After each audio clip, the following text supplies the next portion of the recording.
I wanted to make a video about a repair I just completed on my ice maker. I didn't see any other videos out there, so I thought this might be helpful to people. And I had to kind of figure things out through trial and error.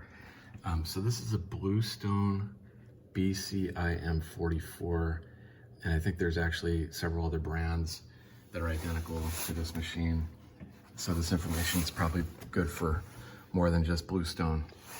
But what was happening for me is the ice machine stopped making ice. And I took a guess that the issue was related to the ice bin full sensor, which is that guy right there. And basically the way that works is when the ice level is low and this isn't making contact, the machine will make ice. And then when it fills up and the ice is holding this down like this because it's so full and it's not making contact, then it will stop making ice. So this machine is about 10 years old, and I thought maybe that had gone bad. So a couple things.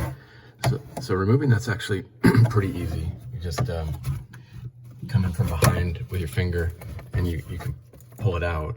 But the problem is there's a cord coming out of the back of that sensor that's really tight, and so you can't pull it out until you deal with loosening that cord.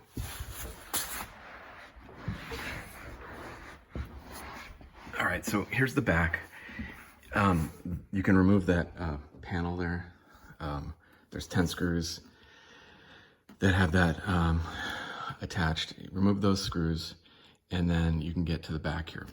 So here's the cord coming out of the back of the unit, and however, this circuit board box is going to be covering that, so you're going to have to remove that. There's 3 screws that hold that in, so remove that and get that out of the way.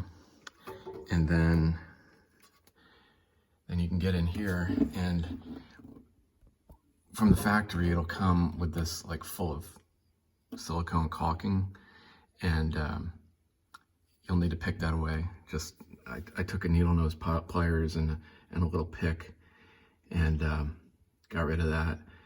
And then once that's all picked out, then you can kind of move this around freely.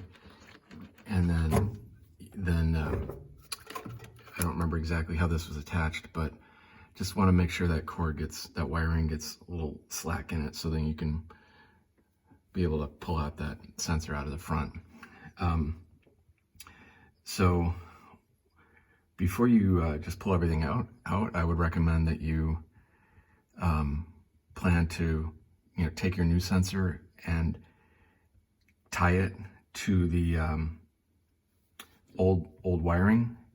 So what I would do is snip the wiring at the sensor when you pull that out, and then tie the end of that wiring to the plug part, this thing, or I have it here, this thing on your replacement part. That way you can pull it through, fish it through, because I think it would be really hard and very tricky to pull what you have out and then try to from scratch put the new part through there. It's really hard to get access behind the ice machine parts on the back of the ice machine in the front part. So okay, so fish through the plug on the new part, and then on this you're going to be looking at the one on the right, that one right there. Now again, when you open this up from the factory, what I found on mine was there was this hardened glue everywhere on all of these plugs, and even on some of the wires. So I made a mistake, and you can see here I needed to fix a wire that I cut inadvertently.